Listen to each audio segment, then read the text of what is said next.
Paano ba malalaman kung na-hack na ang Peace Wi-Fi mo o napasok na tayo ng hacker sa ating Peace Wi-Fi?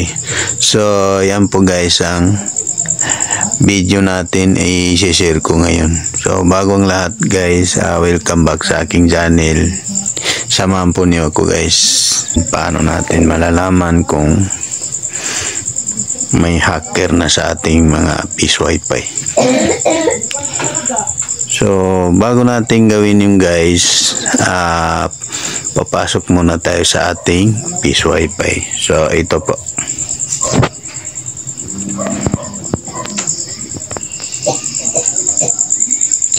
So, ito po ang gagawin kong sample na Peace Wi-Fi guys. Ito, sa akin din po ito.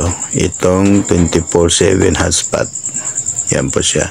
So, click natin.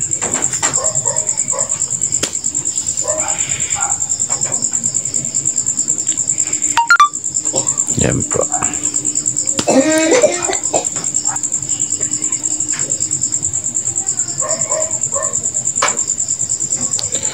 So, yan guys. Type natin dito ito, then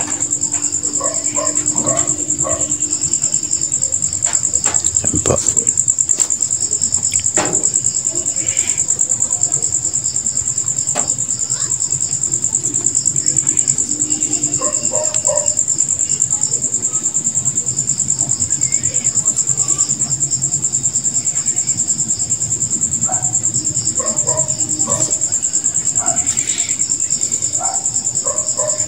So, ang una-una natin gawin guys para malaman natin kung napasok na ba ng hacker o may hacker sa ating Peace Wi-Fi, ay pwede natin siya tingnan dito.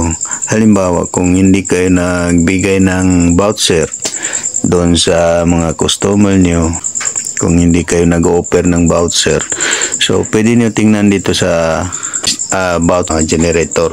Sorry, ito po.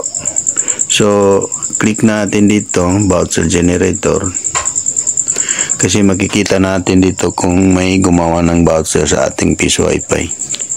Kadalasan kasi sa hacker guys, ang ginagawa nila, gumawa sila ng voucher para gamitin nila sa inyong Peace Wi-Fi kapag napasok nila ang mga Peace Wi-Fi natin. Kaya dapat yung Peace Wi-Fi natin ay napalitan ng password doon sa admin niya guys. Yun ang pinaka-importante po, mapalitan ng password. So, kung paano magpalit ng password guys, hanapin niyo po sa description ng video na ito. Ilalagay ko po doon yung link niya. Link ng video na nagtuturo kung paano natin mapalitan ng password ang ating Peace Wi-Fi. So, ito po guys ang sinasabi ko. Ito po yung code ng voucher. Ito po siya. Makikita natin guys, ito po siya yung voucher code. Ito po yung ginagamit na para connect sa Peace Wi-Fi natin na hindi kailangan makahulog. Para po doon sa hindi pa nakakaalam, ito po siya. Ito, voucher code. Then, pangalawang dapat natin gawin guys, yung enter voucher doon sa ating portal, dapat naka-disable po yun. Hindi po siya naka-display guys.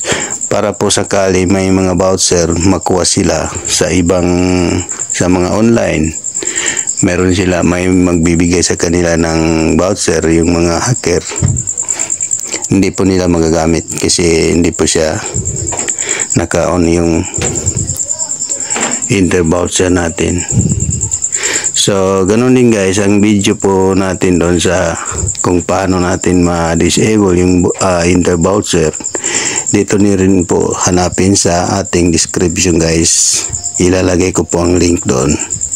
So, ito po yung sinasabi ko na enter voucher. Tingnan po natin dito. Balik tayo sa portal. So ayan guys, ito po siya. Ito po yung inter-voucher dito sa baba. Ito siya. Yan po. So dapat naka-disable po yan siya. Para po kahit may voucher yung mga hacker, nakuha nila sa ibang lugar, yung ibang sa online, hindi po nila mailagay sa ating, hindi po nila magagamit sa ating Peace Wi-Fi. Kasi kapag kahit napalitan ng password yung Peace Wi-Fi mo, tapos itong inter-voucher ay naka-enable, nakaganito siya, pwede pa rin sila makagamit ng ating Peace Wi-Fi na hindi na sila maghuhulog. So kaya kailangan natin ma-disable ito siya.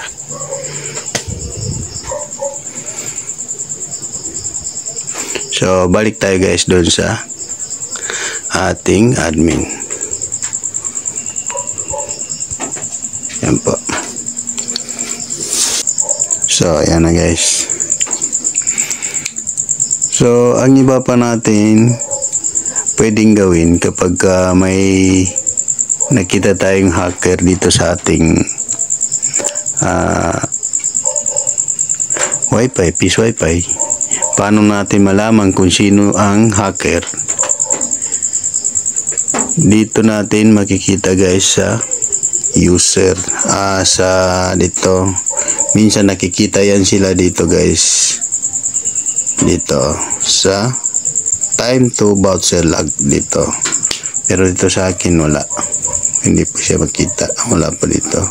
Makikita natin dito guys kung sino yung gumagamit ng voucher. Pwede niyo siya tingnan dito sa time to voucher log.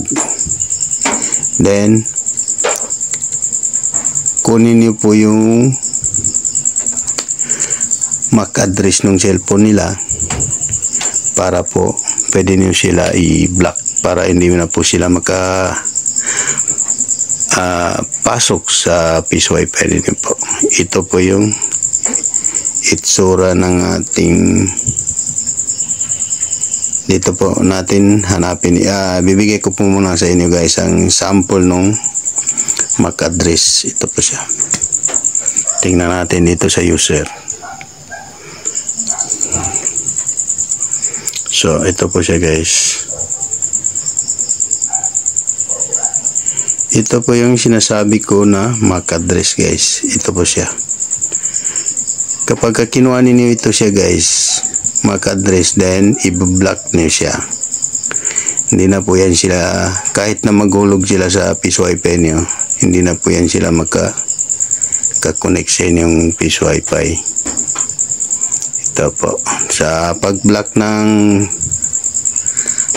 MAC address, dito naman yan siya guys.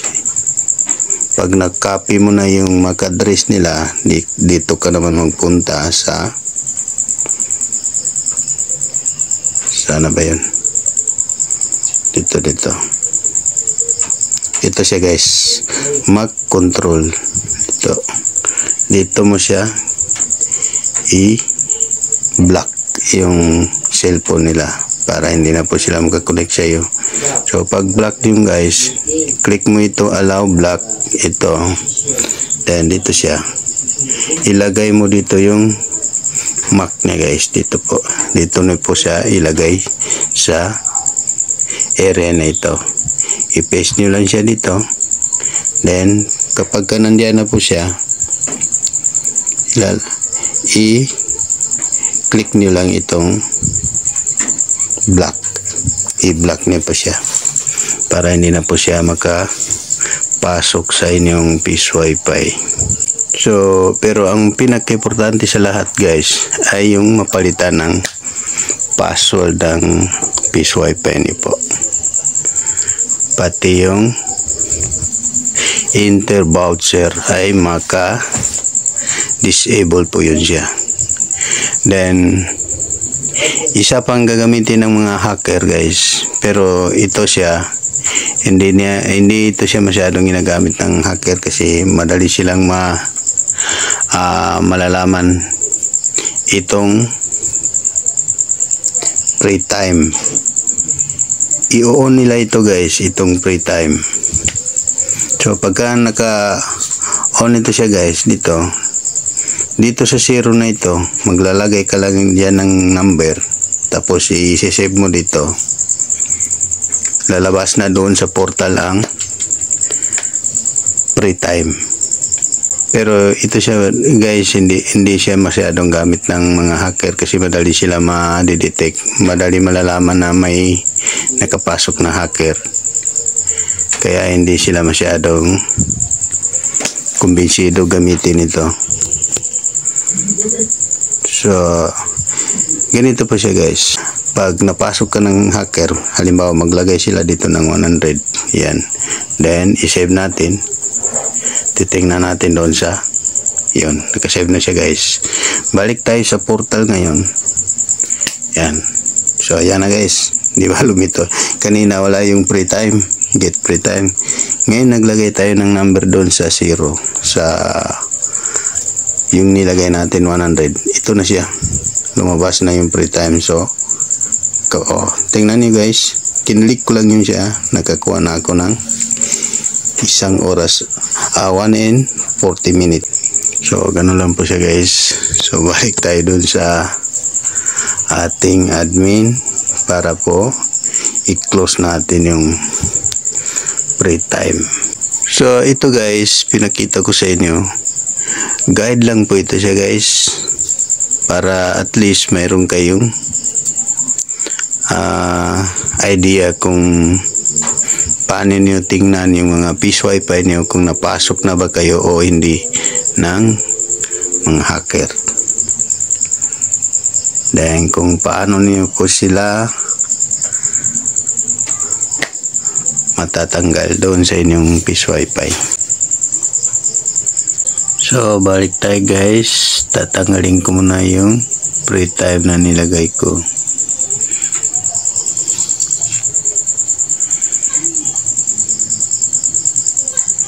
So yan, tanggalin po natin ito, lagay natin ng 0. Wala na po yun siya guys. So maraming salamat sa inyo. Sana po may natutunan din po kayo ngayon. Salamat po.